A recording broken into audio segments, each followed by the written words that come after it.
Bata pa lang siya, pero sa kasamaang palad ay nagkaroon siya ng isang nakamamatay na sakit. Kahit ayaw pa niyang mamamatay, sumuko na ang modernong medisina sa araw na namatay siya. Nararamdaman ni Liu na unti-unti nang nawawala ang kanyang kamalayan sa katawan. At pagkatapos ay napunta siya sa ibang mundo. Inakala niyang ito ay ang kabilang buhay o kung ano paman. Pero pagdilat ng kanyang mga mata, mukhang nakarinig si Liu Shak ng masiglang usapan malapit sa kanyang tainga. Sabi, bakit namatay si Liu? Ang bata pa niya, hindi pa nga siya nakakapag-asawa. Tigilan na ang pag-uusap, tulungan niyo na kami. Naghihintay na sina Xiaoyu at ang sa atin. Matapos ilagay si Liu sa lupa, nagsimula silang maghukay ng butas para ilibing siya. Habang patuloy pa rin sa pag-uusap, malinaw na kaya nang bumangon ni Liu. Kaya, sinubukan niyang gawin iyon. Pero pag-abot niya para tanungin ang dalawang lalaki kung anong nangyayari, natarante sila at tumakbo palayo. Diyos ko, isang zombie. Hindi maintindihan ni Liu kung anong nangyayari. Parang sisabog lang ang kanyang ulo. Biglang bumauhaw ang kanyang utak ng mga alaala na hindi sa kanya. Pagkatapos noon, unti-unti siyang bumalik sa katinoan. Malinaw na nasa ilalim ng kanyang kontrol ang katawang ito, pero ito ay talagang napakalakas. Tumayo si Liu at sinubukan niyang tumakbo at tumalon ng kaunti. Nakabasa siya ng napakaraming nobela ng Xianexia at Pantasya, kaya mabilis siyang nasanay sa ideya ng reinkarnasyon, pero pagkatapos mabuhay muli. Mayroong isang medyo mahirap na problema. Walang alam si Limot tungkol sa mundong ito o kung saan pupunta. Habang siya ay nag-iisip, bigla siyang nakarinig ng mga kalusko sa likod ng ilang mga dahon. Dahil mausisa, pinuntahan ito ni Liu at nakita ang isang sorrow na nahuli sa isang patibong ng mga ngaso. Ang transmigrated na ito at nakasalamuhan na ang maliit na halimaw na ito. Kinuha ito ni Liu bilang kapalaran at tinulungan siyang makalabas sa patibong. Mabilis na tumalon ang sorrow mula sa patibong at tumakbo palayo. Bago umalis, hindi niya nakalimutang lumingon at sabihin, maraming salamat sa pagligtas ng aking buhay, binata. Walang anuman, isang maliit na bagay lang iyon, natural na sagot ni Liu. Pero pagkatapos niyang sabihin iyon, namutla ang kanyang mukha dahil napagtanto niya ang isang bagay na kakaiba. Ano ba, isang nagsasalitang sorrow? Anong klaseng baliw na lugar ang napuntahan ko? Natakot ng sobra si Liamo, tumalon siya at tumakbo. Pero kahit saan siya tumakbo, silangan, kanluran, timog o hilaga, pare-pareho ang tanawin. Ang lugar na ito ay parang isang patay na kagubatan. Lahat ay tuyong tuod ng puno. Walang kahit kaunting buhay. Gusto ni Liamuga na mabilis na makahanap ng lugar na may mga tao para makakuha ng tulong. At hindi nagtagal, may mga taong nagpakita. At mukhang pamilyar pa sila. Hindi ba ito yung dalawang lalaki na maghuhukay ng butas para ilibing siya kanina? Maliban sa oras na ito, may kasama silang ilang tao pa. Pagkakita pa lang kay Liu, sumigaw sila, "Boss, iyan ang demonyo." Walang takot na demonyo na nang-ahas na sakupin ang katawan ng isang county yamen constable. Sumuko ka na ngayon. Ang mga taong kasama nila ay lahat ay may dalang espada, lalo na ang babaeng nangunguna, na mukhang partikular na matapang. Nakita ni Liu na hindi maganda ang sitwasyon at mabilis na sinubukang magpaliwanag. Demonyo, hindi ako demonyo. Wala akong ginawa, pero naibunot na ng babae ang kanyang espada, isang tunay na espada. Naging berde ang mukha ni Limo. Huwag mong sabihing papatayin nila siya dito mismo. Sa kabutihang palad, dumaan lang ang espada ng babae sa tabi ni Lemo nang hindi siya nasasaktan. Ang liwanag mula sa espada ay muntik nang bumulag sa kanya. Hindi siya sinapian ng isang masamang espiritu, sabi ng babae.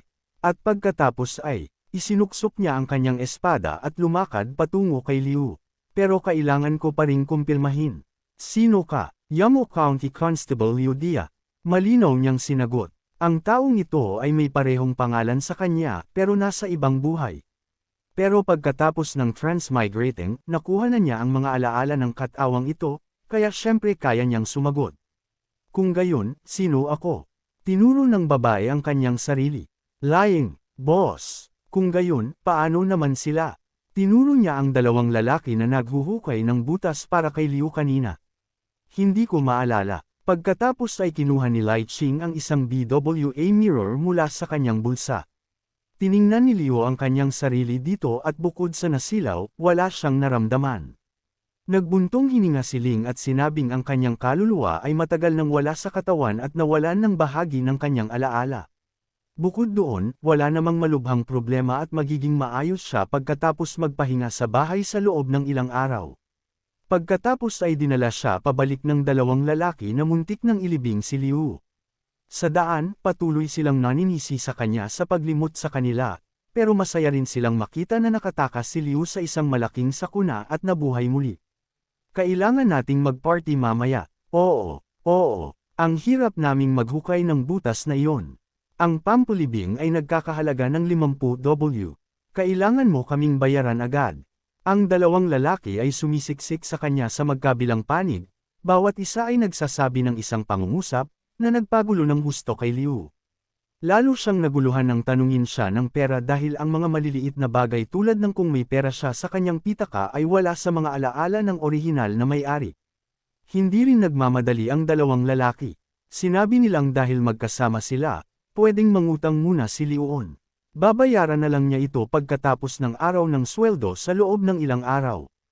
Kahit na hinihingan siya ng pera pagkatapos lang niyang ma-reborn at hindi sigurado ang kanyang kinabukasan, paimpol pa ring nagpasalamat si Liu sa langit sa pagbibigay sa kanya ng isa pang pagkakataon na mabuhay.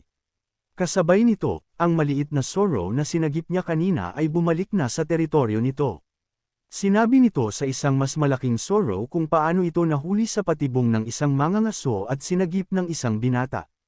Pagkatapos marinig ang kwento, ang mas malaking Zorro ay nagsuot ng isang napakakomplikadong ekspresyon. Nakakagulo ito. Ang isang life-saving grace ay isang malaking karma.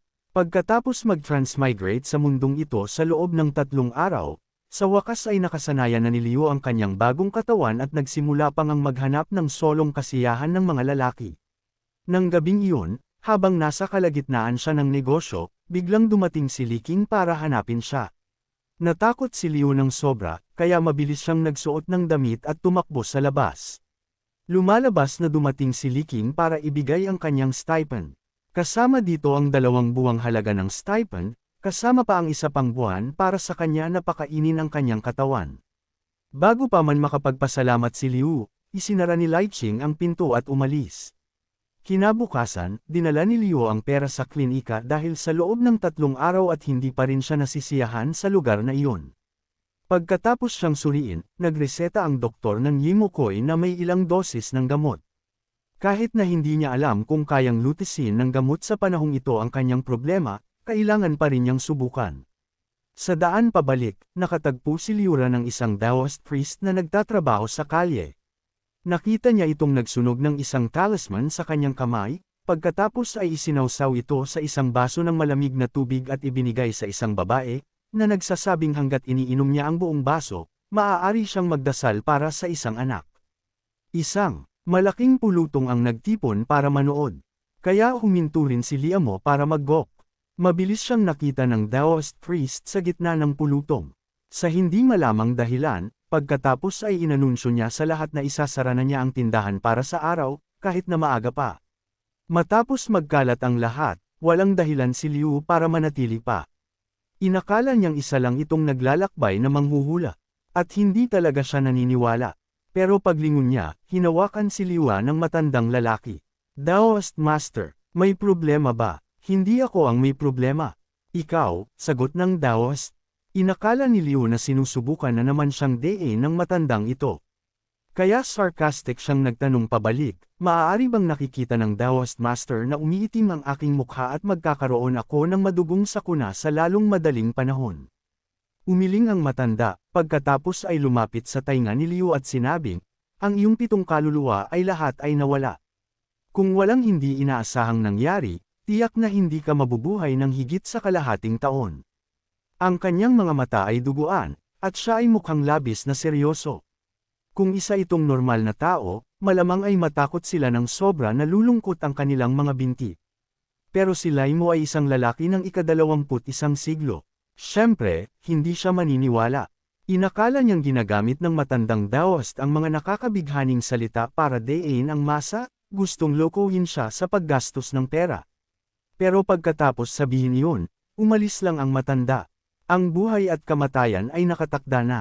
Ang yaman ay mula sa langit, maniwala ka man o hindi, ay nasa iyo. Pero ngayon, bibigyan kita ng isang piraso ng payo dahil gusto kong bigyan ka ng pagkakataong mabuhay. Kaya, hindi masyadong malaki para sa matandang ito na singilin ka ng 800W. Tama ba? Tumawa ng paaring si Leo. HMPH. Gaya ng inaasahan, lahat ay tungkol sa pera. Sa tingin ko ay obsesyon ka sa pera. Gustong kumuha ng 800W mula sa akin sa ilang walang saysay na salita lang. Huwag mo nang isipin iyan. Kahit na naglalagay siya ng matapang na mukha. Nang abutin ni Liuga ang kanyang bulsa, natagpuan niyang wala na ang kanyang pitaka. Lumalabas na nang sabihin ng matandang Deyes ang linyang iyon, ang pera ay nasa kanyang mga kamay na. Nagmadali si Liu para bawiin ang kanyang pera, pero biglang nawala ang matanda sa harap niya. Ang hindi siyentipikong sitwasyong ito ay talagang nagulat kay Liu. Natulala siya sa loob ng ilang segundo, pagkatapos ay tumingala sa langit at sumigaw. Daoist Master, natintong tao, immortal na Master, bumalik ka. Naniniwala na ako sa iyo. Sa pag-iisip na mayroon na lang siyang kalahating taon para mabuhay. Natakot pa si Liu hanggang sa punto ng pag-iyak. Anong nangyayari? Kakabuhay niya pa lang. Patuloy na sumisigaw si Liuno sa gitna ng daan, hindi niya maibalik ang Daoist priest, pero nahuli niya ang atensyon ni Linang na nagkataong dumaan. Liuno, anong ginagawa mo dito? Pagkakita pa lang niya sa isang pamilyar na mukha, agad na sumabog ang mga emosyon ni Liuno. Aking, wala akong pera ngayon. Wala akong kahit anong dala. Hindi ba't binigay ko sa iyo ang iyong stipend kagabi? Bakit wala nang natira ngayon? Pagkatapos ay sinabi ni Liu kay Liking ang tungkol sa kanyang pakikipag-ugnayan sa kakaibang Daoist priest, kasama na ang sinabi nito at kung paano kinuha ang kanyang 800. Pagkatapos sabihin iyon, ipinahayag din niya ang kanyang pinakamalaking pag-aalala sa sandaling iyon. Boss, maaari mo bang tulungan akong tingnan kung nandyan pa ang aking 7 kaluluwa?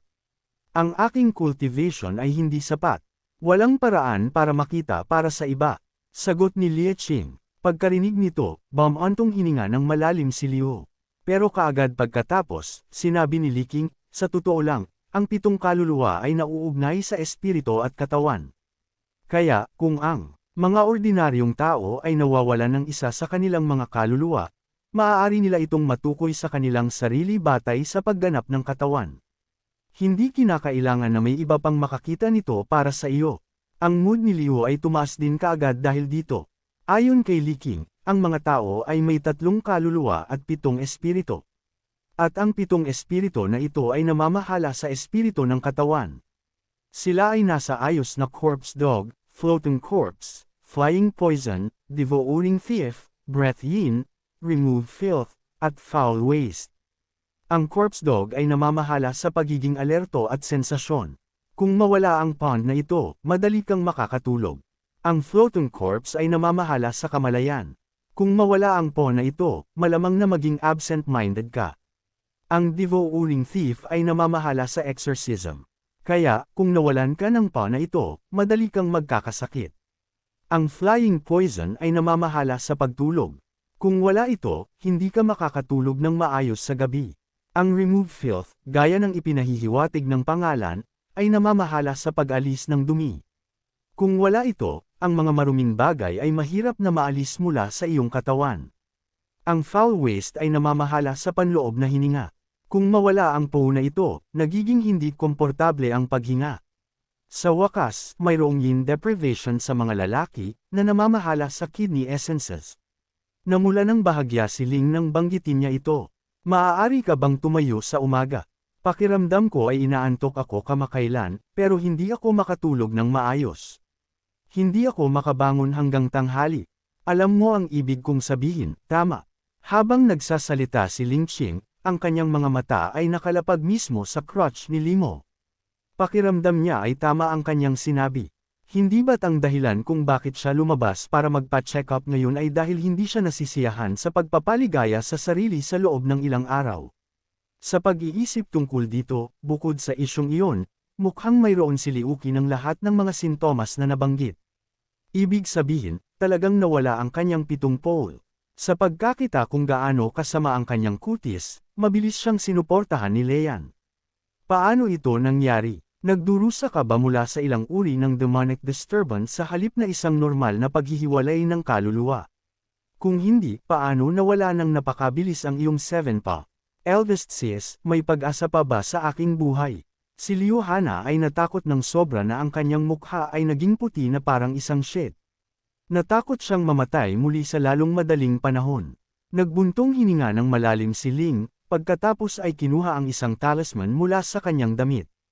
Para sa isang tao tulad ni Liu, na nawala ng lahat ng 7 pos, madaling makapasok sa kanyang katawan ang mga masasamang espiritu.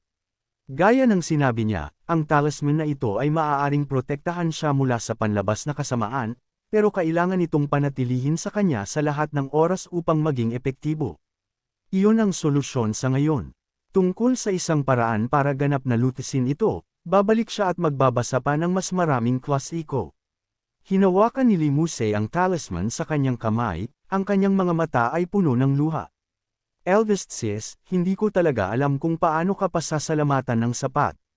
Pero sa totoo lang, mayroon pa akong higit pa sa problemang ito ngayon. Eldest sis, kung napakamaawain mo na, tulungan mo ako sa lahat. Maaari ka bang magpautang sa akin ng pera? Sa sandaling binanggit ang pera, ang pagmamahal ay naging paghihiwalay. Lumipat si Ling sa huwag mo nang isipin ang mode at umalis ng direkta. Alam ni Limo na hindi siya makikipag-bargain sa kanya at dalawa pang pangalan ang sumulpot sa kanyang isipan. Pag-usapan si Cao Cao at dumating si Cao Cao. Sila ay sina Jiang Shan at Li, ang dalawang lalaki na sinubukang ilibing siya noong isang araw. Nakasalubong ni Liu sina Jiang Shan at Li sa kalye, iniisip na kailangan niyang mangutang ng pera sa kanila ngayon. Nagkataon, gusto rin ng dalawang ito na bayaran niya ang pera. Ang tatlo sa kanila ay nagmadali patungo sa isa't isa na parang pinaghiwalay sila sa loob ng ilang dekada. Liu, nakita lang kita kasama si eldest sis. Hindi ba takot ka sa kanya noon? Ngayon naging matapang ka na. Binigyan ka ba niya ng ilang benepisyo? Nang utang ka sa amin ng 10 wen ilang araw na ang nakalilipas, at mayroon ding straw mat na binalot sa iyo. Magkapatid kami, kaya hindi ka namin sisingilan ng interes. Hindi ba't dapat mo na kaming bayaran? Sa pagkakita kung gaano sila katapat sa paghingi ng pera, hindi maitago ni Leo ang kanyang mga problema. Sasabihin ko pa lang sana sa inyo yan. Lumabas ako kanina, at ang aking 2 buwang halaga ng stipend ay sa kasamaang palad ay ninakaw ng isang tao. Maaari ba kayong magpautang sa akin ng mas maraming pera? Magre-resign na ako pagkatapos ng susunod na buwan kapag nakuha ko ang aking stipend. Sapat na iyan. Nabulabog na kami, Zhang Shan. Hindi pinatapos ni Lisha si Liu sa kanyang pangungusap at agad siyang pinutol, tumitingin sa kanilang papalayo na mga likod. Tumingin si Limo sa kanyang kamay kung saan may ilang sirang piraso ng pilak na isinuksok ng dalawa dito. Salamat. Talagang mabubuting kapatid kayo. Bumalik si Liu sa kanyang miserable na tahanan kung saan maaari lang siyang kumain ng puting lugaw at ilang adobo. Kahit na nangutang siya ng pera kina Jiang Shan at Li, sapat lang ito para mabuhay siya sa loob ng 1 buwan. Ang pagpapatuloy sa ganito ay hindi magiging maganda, naramdaman ni Liu na siya ang pinakamiserable na transmigrator sa lahat ng panahon. Sa pag-iisip tungkol dito, may isang ideya na sumagi sa isipan ni Lius. Tama iyan. Hindi ba siya isang transmigrator? May isang kasabihan na ang pinakamakapangyarihang paraan para kumita ng pera ay sa pamamagitan ng pagsasamantala sa mga butas sa batas. Sa pag-iisip tungkol dito, hinalugmog ni Lies ang lahat ng mga libro sa kanyang bahay. Gusto niyang makita kung mayroong anumang mga butas na maaari niyang samantalahin upang maging isang profiteer at kumita ng pera para mabuhay. Sa wakas, natagpuan ni Liu ang isang libro na may pamagat na The Great Shao Laws, na eksakto kung anong hinahanap niya. Pagkabukas niya sa unang pahina, isang linya ng mga salita ang tumama kay Liu Ye mismo sa mukha. Ang sinumang opisyal ng mahusay na Shao, anuman ang ranggo, ay ipinagbabawal mula sa pagsali sa negosyo. Natahimik ang silid sa loob ng halos 1 minuto. Gustong-gusto ni Liu na sumigaw para maibsan ang frustration sa kanyang puso. Malinaw na inilibing siya ng langit. Kailangan niyang maging isang constable sa isang maliit na bayan ng county, at hindi lang siya nakakakuha ng malaking stipend, pero hindi rin siya binigyan ng pagkakataong kumita ng pera sa pamamagitan ng negosyo. Kinabukasan, lumabas si Liua para maglakad muli, gustong makita kung paano namumuhay ang mga tao. Pagkatapos ay hindi niya sinasadya na natapakan ang pagkakataon ng isang buhay nang makita niya ang isang scholar na pinagalitan ng husto. Maaari ka lang magsulat ng 3 linya ng teksto sa isang buwan. Gusto mo pa ba ang trabahong ito? Pakiusap bigyan mo pa ako ng mas maraming oras. Ang pagsusulat ay nangangailangan ng inspirasyon. Hindi ito maaaring pilitin. Inspirasyon ko, bibigyan kita ng 3 araw pa at kung hindi mo ibibigay ang maneskrito pagkatapos ng 3 araw, pagkatapos ay maghanda ka na magbayad ng kompensasyon. At kaya si Lemon ay nagkaroon ng isa pang ideya na kumita ng pera sa pamamagitan ng pagsusulat ng mga libro. Ito ay isa ring magandang direksyon. At hindi ito kasama ang pagiging isang profiteer sa negosyo. Kailangan lang niyang makita kung anong mga paksa ang popular sa panahong ito. Kaya lumakad si Limo sa bookstore na iyon. Mukhang pareho ang panlasa ng mga tao sa buong kasaysayan.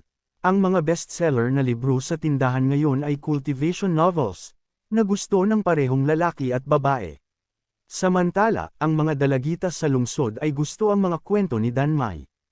Ito ay isa ring medyo madaling genre na ibenta. Pagkatapos makakuha ng pangkalahatang pag-unawa sa merkado, bumalik si Liu sa bahay. Hindi pinansin ang pagpapagalit ng may-ari ng tindahan mula sa likod dahil nagba-window shopping lang siya at walang binili. Pagka-uwi pa lang niya, nakita ni Liu na bukas ang pinto at isang pakiramdam ng pagkabahala ang sumulpot sa loob niya. Sa kabutihang palad, pagkatapos sumilip sa pinto, nakita niya si Liu Xing na nakaupo sa loob. Nang lumabas si Li Wei kanina, nakalimutan niyang i-lock ang pinto. At sa totoo lang, ang kanyang lugar ay mahirap. Gayunpaman, walang ganap na bagay na nagkakahalaga ng pagnanakaw. Dumating si Laing para magbahagi ng ilang medyo optimistang balita. Pagkatapos dumaan sa 1 toneladang sinaunang teksto, sa wakas ay naisip niya ang isang paraan para iligtas si Limo. Una, daw cultivation. Sa totoo lang, anumang nabubuhay na bagay sa mundong ito ay maaaring magsanay ng mga paraan ng Dao. Ang pinakaunang yugto sa Daoist gig na ito ay tinatawag na soul refining. Gaya ng sinabi ko, ang 7 palayok na kaluluwa ay namamahala sa katawan.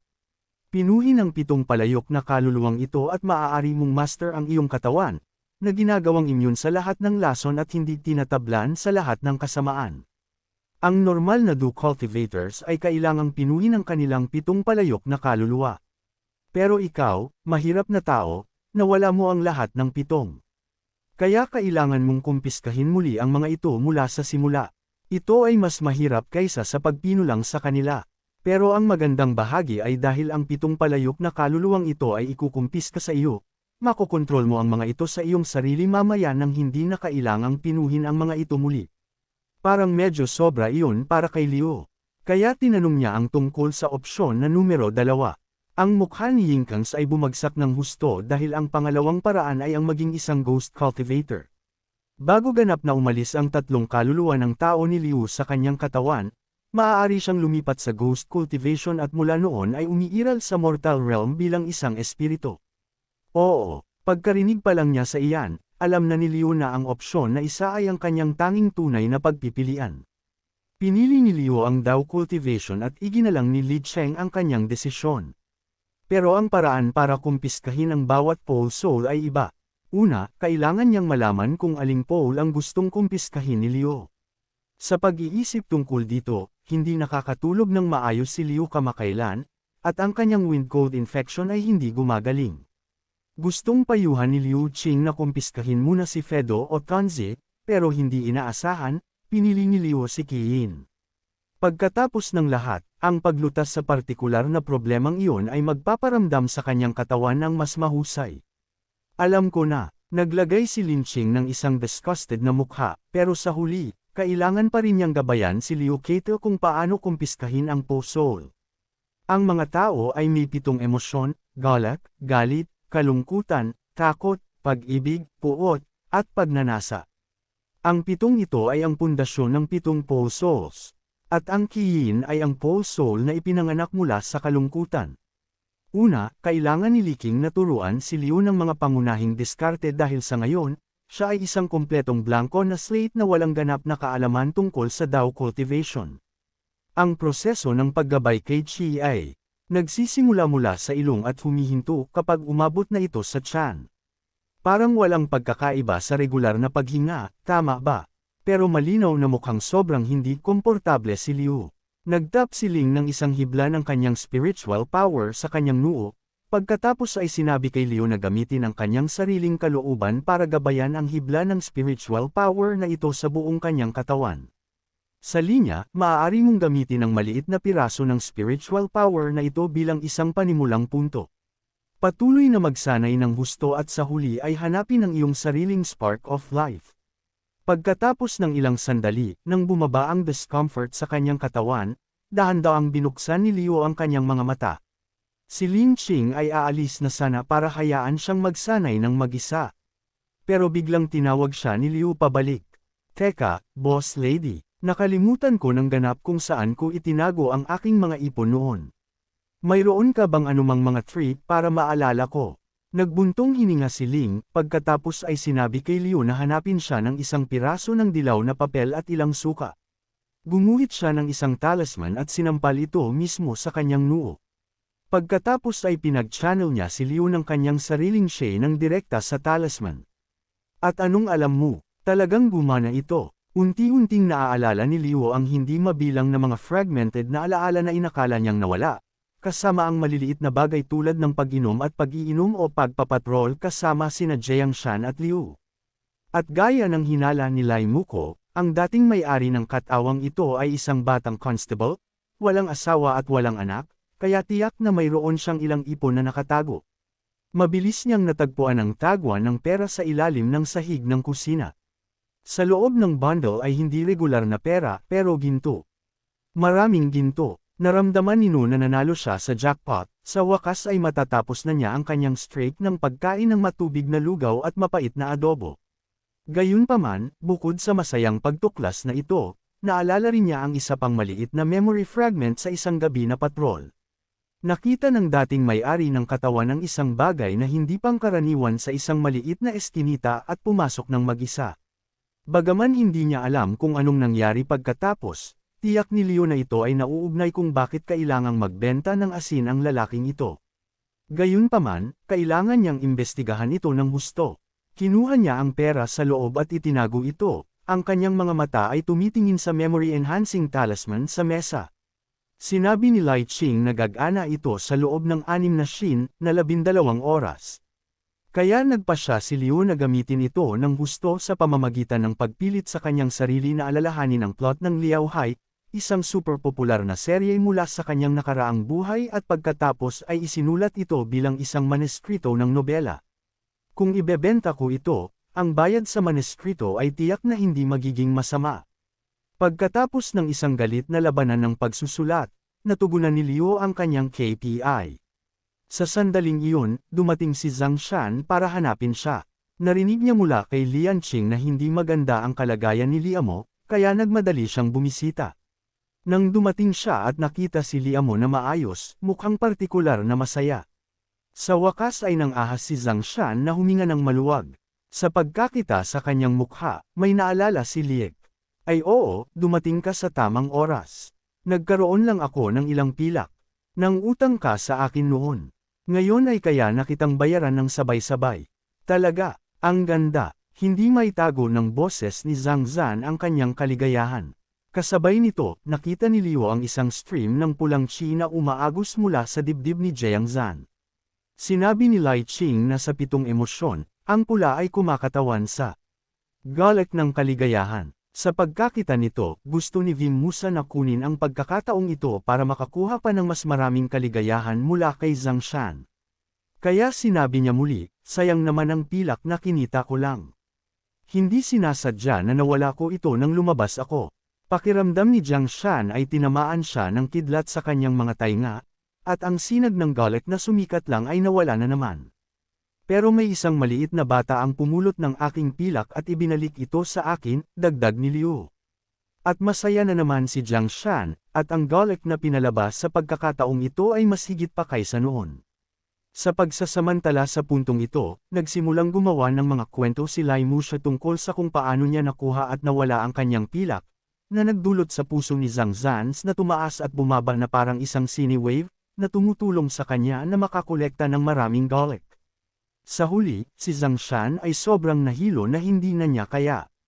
Kaya, sinenyasan niya si Liu na tumigil. Teka, pag-usapan na lang natin ang pera mamaya. Pumasok muna ako at magpahinga. Pakiramdam ko ay bumababa ang aking blood pressure. Sinisira mo ang aking puso. Sa huli, syempre, binayaran pa rin ni Liu si Old Zhang. Siya ay puno ng golek at umalis na refreshed na parang walang nangyari na pagbagsak ng blood pressure. Matapos kolektahin ni Liu ang golek ni Zhang Zan, naisip niya si Li Wei. Kung naaalala niya ng tama, ang taong ito ay namamahala sa Weiyang Street, kaya nagdala siya ng isang bag ng pilak dito. Sa oras na ito, si Li ay nasa duty at inakala ni Liu na siya ay magiging tulad ni Zhang Shan, tumatalon sa golek kapag nakita ang pera. Pero nang sabihin niya na may pera siyang pambayad, sinabi lang ni Liu, "Oh," at hinablot ang bag ng pilak ng walang kahit kaunting golek. Matapos makuha ang pera, umalis siya ng kasing bilis ng hangin, iniwan si Liu na natigilan sa likod. Kinakalkula niya ang lahat, ngunit hindi niya inaasahan na ang taong ito ay hindi kasing obsessed ng pera tulad ni Yang Shan at nag-abala pang dalhin ang pera sa kanya. Sa kabutihang palad, si Li Mushi ay ang ministro ng optimismo. Pagkatapos mabaygo na atakihin si Li Si, nakahanap siya ng iba pang paraan para mangolekta ng golek.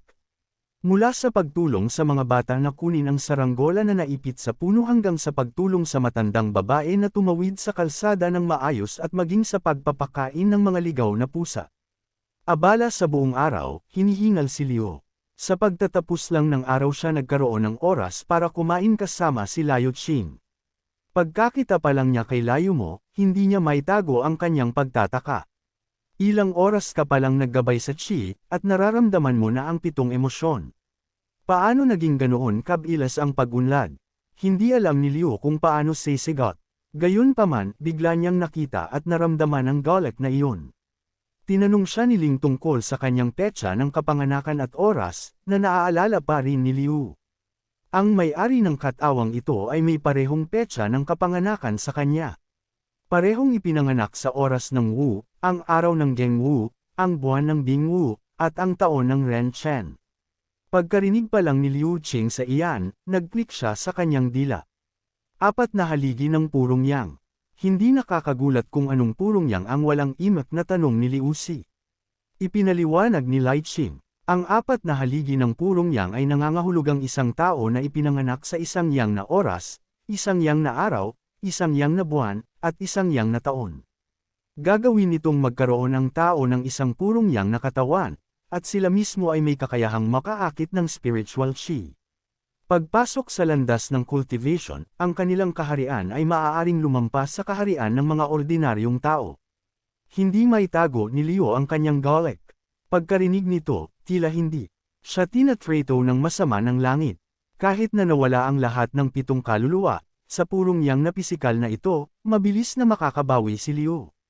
Huwag kang masyadong masaya, patuloy ni Lin Qing. Ang isang espesyal na cultivation na pisikal na tulad ng sa iyo ay isang mahusay na tonic para sa mga demonyo at heretics. Kapag nailantad, tiyak na magiging banta sa buhay. Ang golek ni Lius ay hindi tumagal ng higit sa 3 segundo bago siya dinilig ng isang balde ng malamig na tubig, ang kanyang mukha ay nagbabago ng mas mabilis kaysa sa isang spinning top. Kung gayon, anong dapat kong gawin ngayon? Huwag kang mag-alala, hanggat hindi mo inilalantad ang bagay na ito, walang makakakita sa iyong pisikal. Bukod pa rito, ito ay isang bayan ng county at ang mga demonyo at heretics ay hindi nangangahas na maging ligaw.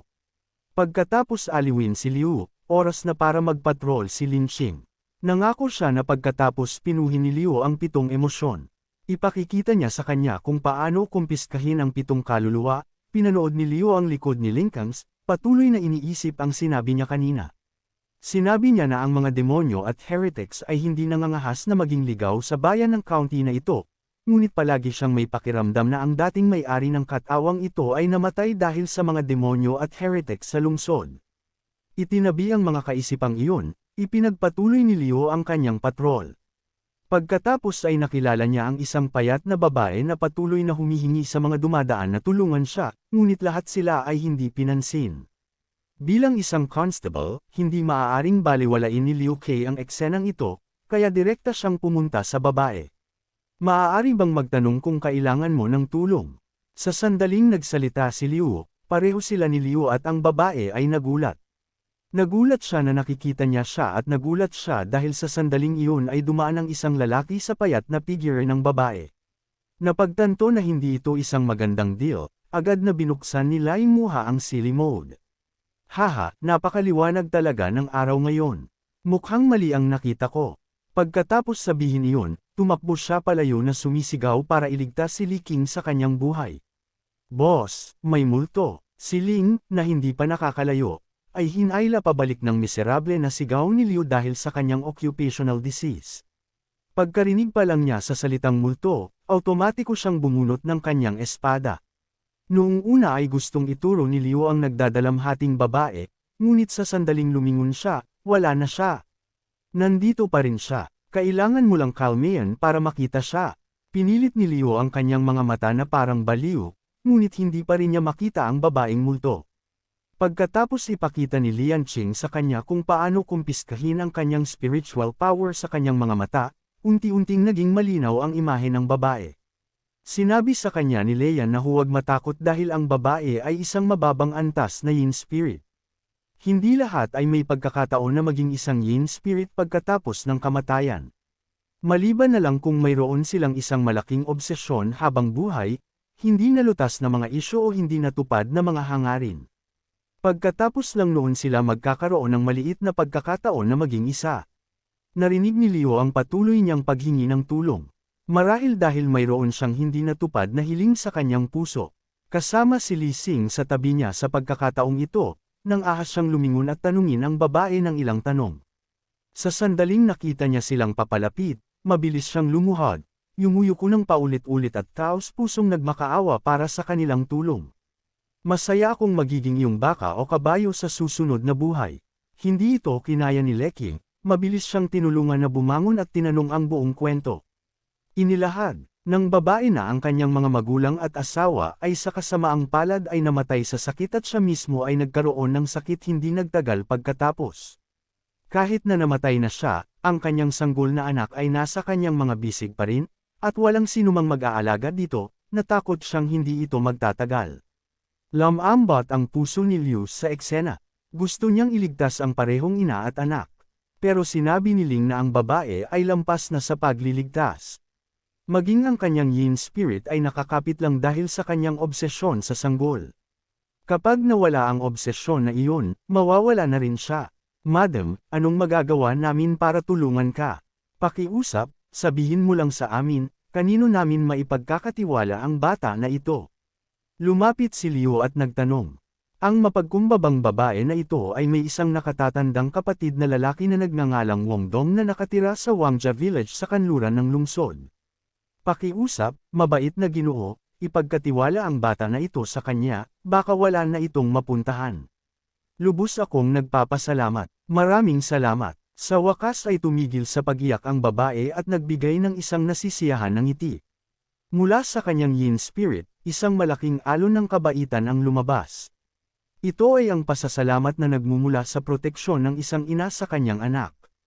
Ang kabaitan na ito ay itinuturing niyang pagbabayad kay Liesh. Tiningnan ng babae ang kanyang anak sa huling pagkakataon at pagkatapos ay unti-unting nawala ang kanyang yin spirit. Dinala ni Liu at Liking ang bata kay Wang Dong gaya ng ipinangako. Pareho silang naramdaman na hindi masama ang taong ito at malamang napalakihin ang bata ng maayos. Sa daan pabalik, si Limu dahil sa kuryosidad ay nagsimulang manginis muli kay Lai Qing. Senior brother, sinabi mo na si Wong Shi ay isang low-level yin spirit. Ibig sabihin ba ay nireranggo rin ang mga multo? Siyempre, sa itaas ng low-level yin spirits ay ang vengeful spirits at sa itaas ng vengeful spirits ay ang evil spirits. Automatikong tumaas ang goosebumps ni Liu nang marinig niya ang mga salitang vengeful spirit at evil spirit. Kahit na hindi pa niya ito nakatagpo noon, naramdaman pa rin niyang napakadelikado ng mga ito. Pagkatapos ay tiniyak ni Liang sa kanya. Mayroon kang pagkakaiba sa pagitan ng mabuti at masama, at ang mga multo ay mayroon ding mabuti at masama. Kaya hindi ibig sabihin na ang bawat multo ay sobrang delikado, ngunit kailangan mo pa ring mag-ingat kapag nakatagpo ka sa kanila. Sa pagtabi ng mga kwento ng multo, kailangan pa ring ulitin ni Ling Qing kung gaano siya nagulat sa bilis ni Liu sa pagkolekta ng 7 emosyon. Ngayon din ang ika-15, at ang ika-1, ika-15, at pagtatapos ng buwan ay ang pinakamagandang oras para pinuhin ang 7 espiritu. Pagkatapos ay inuwi ni Ling si Liu sa bahay para turuan siya ng incantation, simula ngayong gabi upang subukang kumpiskahin ang 7 espiritu. At kaya ng gabing iyon mula sa bahay ni Liu ay dumating ang patuloy na tunog ng pagbigkas ni Li Qing ng incantation. Bumabalik ang purong chi ng 9 na beses na pinipigilan ng masasamang espiritu. Proteksyon ng langit. Hawak ng magandang dalaga ang opisyal na sombrero. 7 espiritu ay nagkakaisa. Mag-ingat ka sa akin. Huwag kang maging padalos-dalos. Tingnan ang orihinal na anyo. Ang tunog ng incantation ay umabot sa mga kapitbahay hanggang sa punto na inakala ng bata sa bahay na iyon na baliw si Lao Qing, hindi natutulog sa hating gabi, bumubulong ng ilang kakaibang salita. Walang nakaintindi sa sinasabi niya. Nang gabing iyon, nagsanay si Liu ng incantation sa loob ng napakahabang panahon. Kaya kinabukasan, nang mataas na ang araw sa langit, natutulog pa rin siya. Pero ang mga plano ni Liu para matulog ng mahaba ay ganap na nabigo dahil sa kanyang masakit na kapitbahay. Ang kanyang pag-awit ay umalangaw-ngaw, at walang paraan para manatili siya sa kama. May pag-aatubili siyang nagbihis at lumabas. Sa tabi ng pinto, isang magandang dalaga ang nag-aawit ng wala sa tono. Sayang at ang kanyang boses ay hindi kasing ganda ng kanyang mukha. Anong sinasabi mo ng maaga? Sigaw ni Liu. Hindi ba maaaring matulog ang isang lalaki? Kung ganoon kasama ang iyong pag-awit, parang gusto mong mamatay. Isang ulap ng itim na kulay, alam mo, ang galit na enerhiya ay bumaril mula sa tabi ng pinto. Oo, may nagalit. Natutulog sa ganitong oras. Baboy ka ba o kung ano? Sigaw pabalik ng babae gamit ang kanyang boses. Ang itim na ki ay naging mas makapal. Nagkaroon ng ideya si Liu. Nakakolekta siya ng 1 toneladang masayang ki kahapon, kaya bakit hindi niya gamitin ang babaeng ito para makapag-stock up sa ilang galit na ki? Pagkatapos ng lahat, sinira niya muna ang kanyang tulog. Kaya nilinis ni Li Musa ang kanyang lalamunan at sumigaw pabalik ng 2 beses ng mas malakas. Matutulog ako kahit kailan ko gusto. Anong pakialam mo? At mag-aawit ako sa aking bakuran kung gusto ko. Subukan mo akong pigilan. Ang babae, syempre, ay hindi nagpabigla. Ang pagtulog ko ay ang aking negosyo at hindi ito nakakaapekto sa iyo, pero ang malakas mong pag-awit ay nakakagambala sa akin. Walang ibang nagrereklamo, kaya bakit ka ganoon kakalat? Ang iba pang mga kapitbahay ay naiinis na sa iyo sa loob ng ilang sandali na ngayon. Hindi lang sila nagsasabi ng kahit ano, gago. Tumahimik ka. Sa tingin mo ba ay lahat ay gumising ng ganoon kalate tulad mo? Patuloy na nagrant ang babae at si Li Muka ay kumukuha ng galit na ki na parang baliw. Wala siyang ganang magpatuloy sa pagtatalo, kaya pinahid niya ang kanyang puwit at bumalik sa loob para tapusin ang kanyang tulog. Mas lalo pang nagalit ang babae pagkatapos siyang sinaktan ni Liu. Pagkatapos ng isang magandang mahabang tulog, dinala ni Liu ang kanyang manuskrito sa lokal na bookstore. Binasa ito ng may-ari, tumatango, at sinabing hindi masama ang kwento. Kinuha niya ang manuskrito sa ngayon at sinabi kay Liu na bumalik mamaya para sa isang update. Sa daan pabalik, siya ay sobrang excited. Kung ang kanyang kwento ay magiging isang hit, siya ay magiging mayaman sa manuscript feed. Halos nangangarap si Liu tungkol sa kanyang malapit ng maging siksik na pitaka.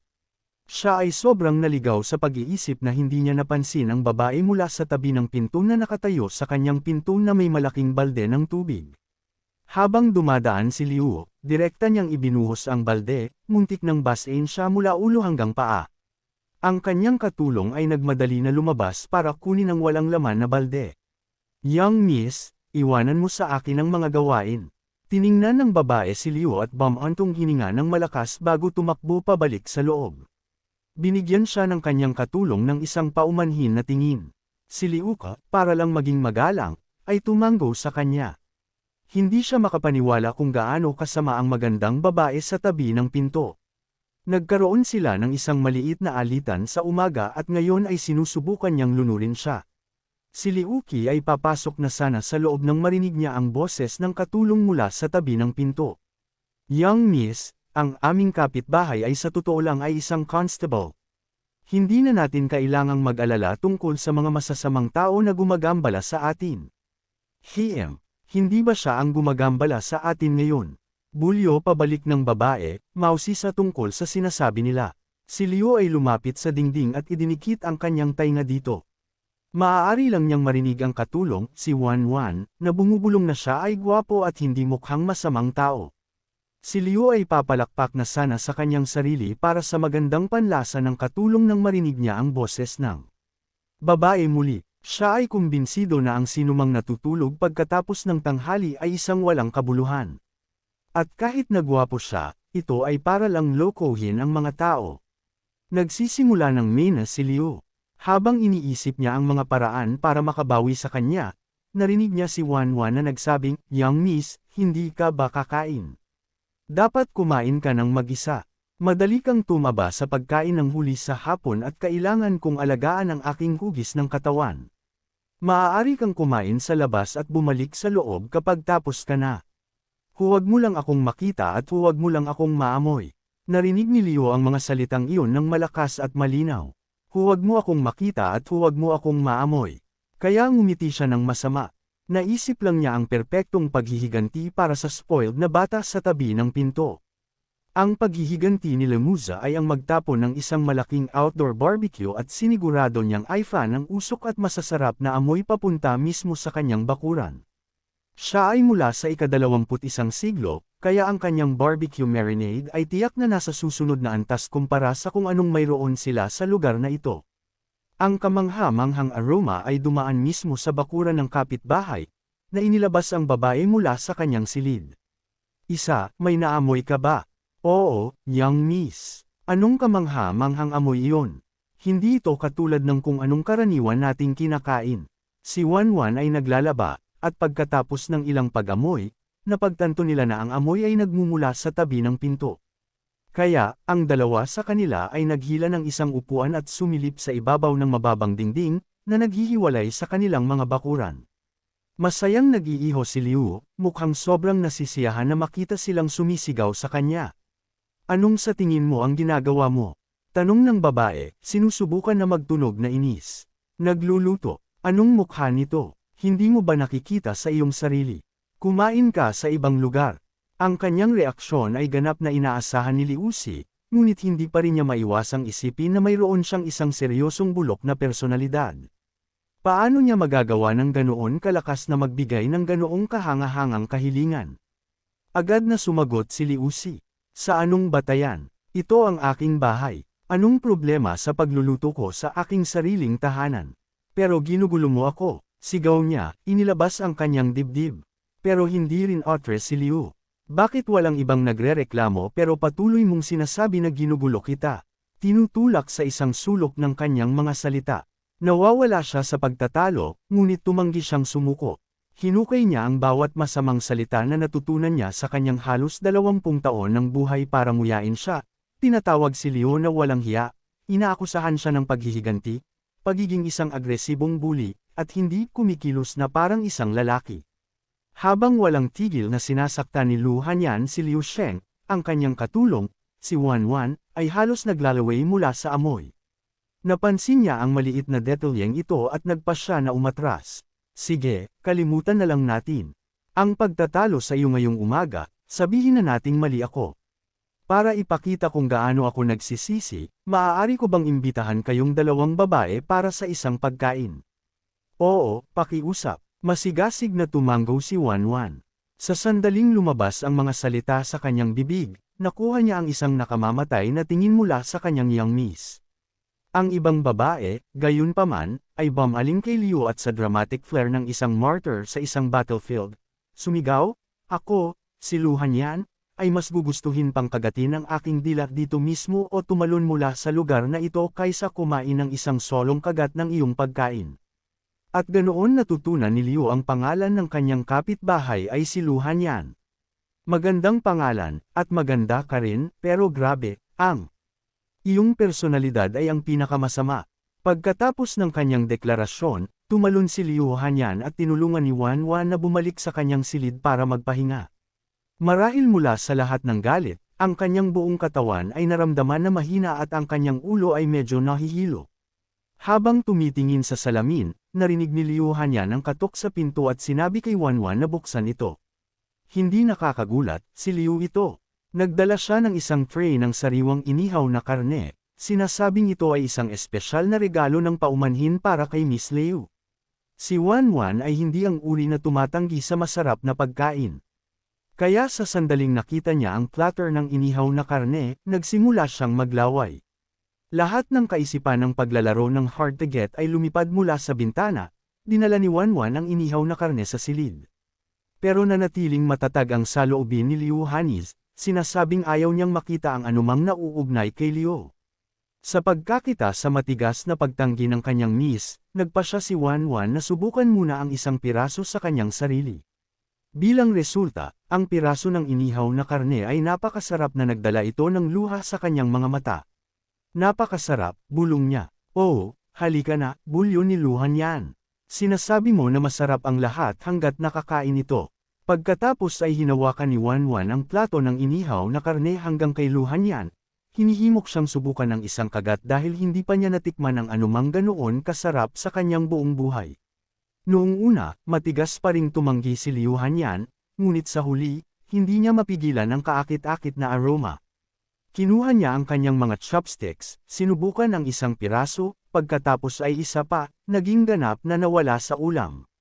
Sa oras na si Liu Hanyan ay lumabas mula dito, napagtanto niya na kinain niya ang buong plato. Habang umiiyak si Wanwan dahil nakakain lang siya ng isang piraso, sinira talaga ni Liu Hanyan ang kanyang sariling no dinner rule. At bukod pa rito, ito ay may pagkain mula kay Liu. Siya ay parehong nahihiya at galit, at ang kanyang Wrath Chief ay sumiklab ng husto. Ang hayop na lina iyon, ikaw at ako ay hindi maaaring mabuhay sa ilalim ng parehong langit. Mas mabuti pang huwag mong ipakita ang iyong mukha sa harap ko muli. Samantala, casual na kinolekta ni Liu ang Wrath Chi ni Liu Han, kahit na nag-abala siyang inisin siya. Ang kanyang Wrath Chi ay tunay na isang malaking pagpapala sa kanya. Kapag nagkaroon siya ng oras mamaya, tiyak na mag-iiho siya ng mas maraming karne bilang isang regalo ng pasasalamat. Pagkatapos noon, pumunta si Liu at Siamed sa tamang oras para makita ang head constable na si Chu na isinasara ang mga pinto na malapit nang pumunta sa isang lugar. Liu, ikaw na bata. Anong ginagawa mo dito? Hindi ba't dapat nasa bahay ka nagpapahinga? Hindi pa ganap na nakakabawi ang iyong katawan. Mas magaling na ako ngayon. Ang pagiging walang ginagawa sa lahat ng oras ay hindi maganda, kaya gusto kong maghanap ng isang bagay na gagawin. Hindi ka dati ganoon. Ikaw ay mahiyain at kinamumuhian ng gulo, iniiwasan ang anumang posibleng magagawa mo. At ngayon ay kusang loob kang dumarating sa yamen para magtrabaho. Kung hindi pa na-check out ka ni Miss Ching, inakala kong sinapian ka ng ilang demonyo. Tumama si Head Constable Chu sa isang masakit na lugar, na nagpagawa kay Liu na magmukhang awkward.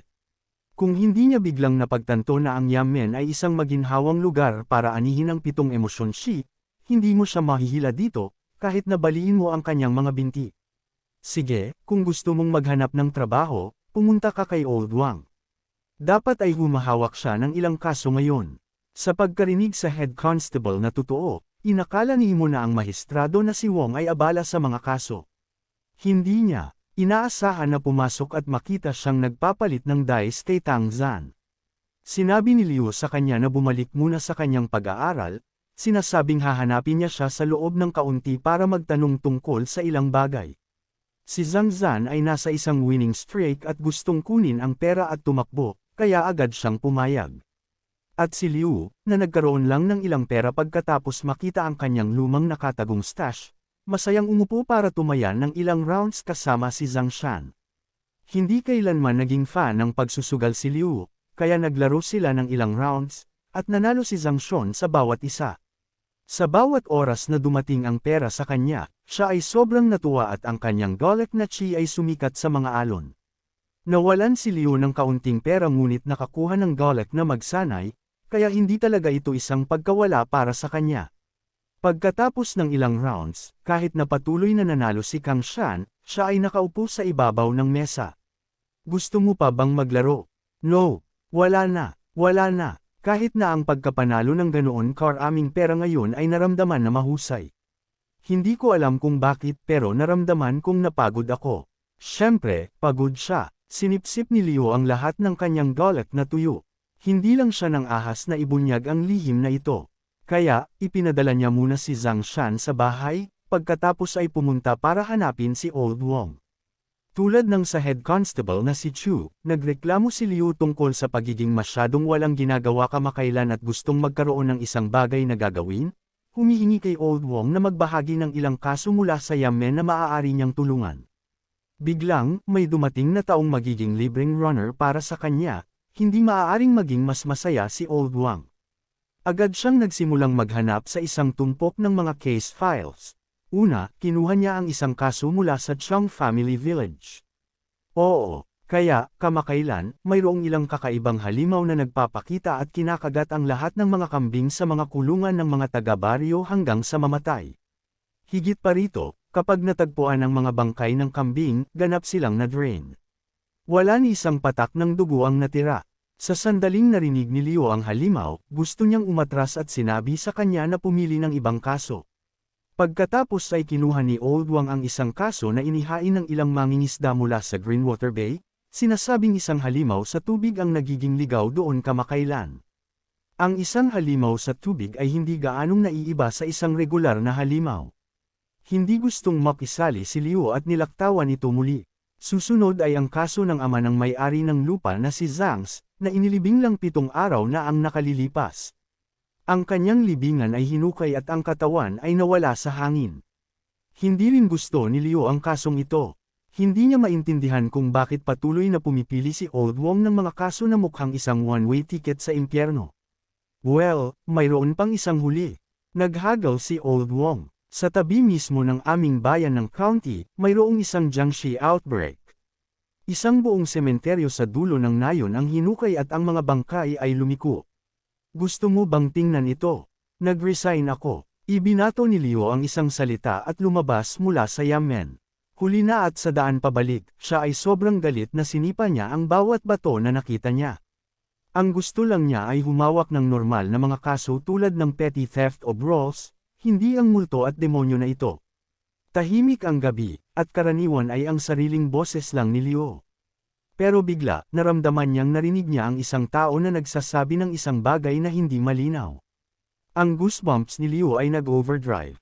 Lumingon siya para tumingin, pero walang tao sa likod niya. Noong una, inakala ni Liu na siya ay masyadong pagod kamakailan at nagkamali ng pandinig, pero hindi inaasahan, isang madilim na itim na ambon ang biglang pumulibot sa kanya.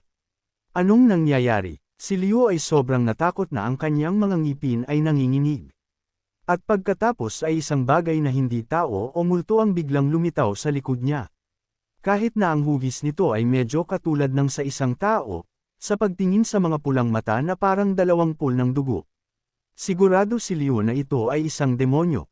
Sigurado, kaagad pagkatapos, ang bagay na ito ay sumampo sa kanya na parang sinusubukan nitong kunin ang kanyang buhay, bumubulong ng walang tigil. Hey, ang iyong kaluluwa ay dapat na sa akin, sabi nito habang inaabot ang kanyang mga matulis na daliri. Malinaw na alam ni Ling Mo na malapit na ang panganib, ngunit hindi makagalaw ang kanyang katawan. Na parang na-acupunctured siya, patuloy niyang hinihimok ang kanyang sarili na gumalaw, tumakbo, lumaban, ngunit walang saysay. Nang ang kamay ng demonyo ay isang kamay na lang ang layo mula sa mukha ni Liu, ang talisman na nakatago sa kanyang dibdib ay gumana. Ito ang exorcism talisman na hiniling ni Li Qing na panatilihin niya sa kanya sa lahat ng oras. At hindi inaasahan, talagang niligtas nito ang buhay ni Limo. Maaari nang gumalaw ang kanyang katawan ngayon, ngunit hindi niya pinili na harapin ang demonyo. Pagkatapos ng lahat, sa 36 na estratehiya, ang pagtakbo ay ang pinakamahusay pa rin.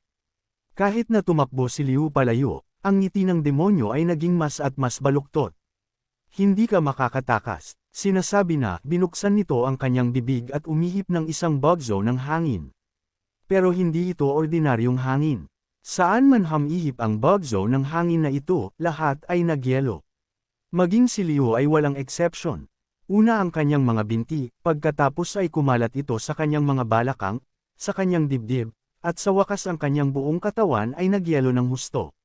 Matagumpay na kinontrol siya ng demonyo at naglagay ng isang napaka-punchable na tingin. Tumakbo siya. Bakit hindi ka na tumatakbo? Naglalaro ka sa akin. Inilabas nito ang kanyang mahabang dila na parang ahas at nagsimulang dilaan si Liu na parang tinikman ang pagkain nito. Hindi, 7 kaluluwa. Hindi ka mabubuhay ng matagal pa. Ngayon, maaari mo na ring ailay sa akin ang iyong 3 kaluluwa para tulungan ang aking cultivation na sumulong ng isang hakbang. Umiiyak na sana si Liu. Siya ay labis na nasusuka sa pakiramdam ng dila ng kabilang partido na dumampi sa kanyang baba, ngunit hindi siya makapigil gaano man siya subukan. Nang malapit ng sumuko si Liu, isa pang boses ang umalangaw sa espasyo. Amitabha kasama ang pantay na pagsyantang ng Buddha. Agad na napatalsik ang demonyo na mukhang masakit na masakit. Nakita ni Liu ang isang nakakasilaw na gintong ilaw mula sa dulo ng kalsada. At pagkatapos ay mula sa gitna ng ilaw, isang monghe na nakasuot ng gintong kasayiya at may dalang Buddhist staff ang dahan-daang lumapit. Ang katawan ni Liu ay inilabas muli. Sa pagkakataong ito ay tumakbo siya ng mas mabilis kaysa noon, agad na nagmadali patungo sa monghe, nagmamakaawa para sa tulong. Sa kabilang banda, ang demonyo na nasira ang kanyang mabuting gawa at sinaktan ng isang masakit na suntok ay labis na nenes. Saan ka nanggaling, kalbo na asno? Paano ka naglakas loob na sirain ang aking mabuting gawa?